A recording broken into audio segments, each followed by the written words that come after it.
Bonjour, Nathalie Carriou, l'experte francophone de la liberté financière. Dans cette vidéo, nous allons parler des banquiers.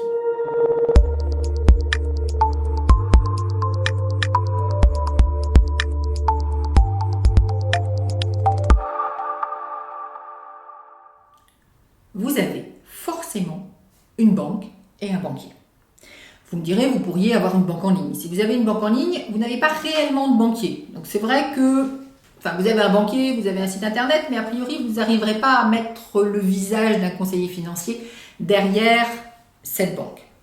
Mais si vous avez un compte traditionnel dans une agence, vous avez certainement en tête le visage de votre banquier ou de votre banquière.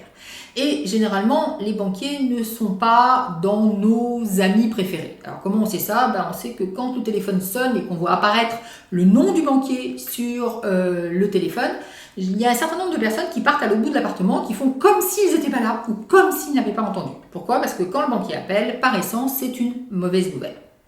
En fait, ce qui se passe, c'est que la plupart des gens auraient tendance à certes ne pas aimer les banquiers, qui vont considérer comme des arnaqueurs, qui vont considérer comme des personnes qui ne les rémunèrent pas suffisamment ou qui leur ont fait prendre des risques et perdre de l'argent.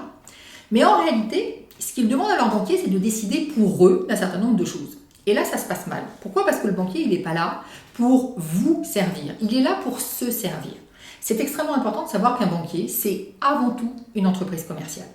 Donc, si on prend le conseiller en banque, il travaille pour une banque. Donc, il a un patron qui le rémunère tous les mois. Et bien évidemment, entre vous et le patron, il préfère le patron.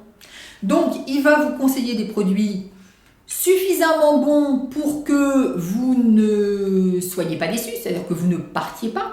Mais il n'a jamais été question qu'il vous suggère des produits suffisamment bons pour que vous soyez tellement ravis que vous vous fassiez plein d'argent à son détriment. Donc, un banquier, c'est une entreprise commerciale, c'est aussi une entreprise de service. Il ne faut pas lui demander des choses qu'il ne sait pas faire, mais par contre, il faut être conscient que lorsqu'il vous demande de l'argent pour un forfait bancaire pour rémunérer votre compte, pour gérer votre compte, eh bien, le banquier, il se fait rémunérer pour un service. Et le service, c'est quoi? C'est le fait de vous permettre d'avoir de l'argent sécurisé dans un endroit où a priori personne, ou en tout cas pas un bandit de grand chemin, viendra vous le chercher, ou sans devoir vous ligoter sur une chaise pour vous demander où il est, c'est encore autre chose. Donc effectivement, il sécurise votre argent, il vous permet de le transférer très vite à plein de gens. Si vous vous rendez compte, 30 secondes, prenez 30 secondes pour vous rendre compte du miracle que c'est que notamment les virements par Internet. Vous avez un compte, tout d'un coup vous décidez qu'une certaine somme d'argent va partir sur un autre de vos comptes ou un fournisseur ou que sais-je, et ça se fait en 3 minutes, de manière sécurisée, avec un contrat de confiance dont on ne se rend même plus compte, puisque vous savez que ça va être fait, et la banque va transmettre à une autre banque, et les deux sont d'accord que tout ça, ça va se passer.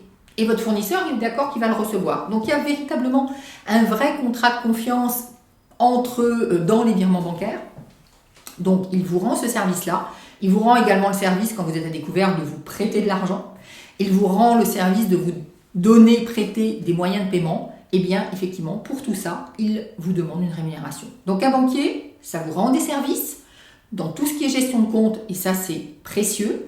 Pour le reste, c'est un commerçant, c'est quelqu'un qui va vous vendre des produits pas mauvais, mais pas non plus les meilleurs du marché, parce qu'effectivement, si c'est les meilleurs du marché, c'est les mieux rémunérés. Si c'est les mieux rémunérés, c'est lui qui perd.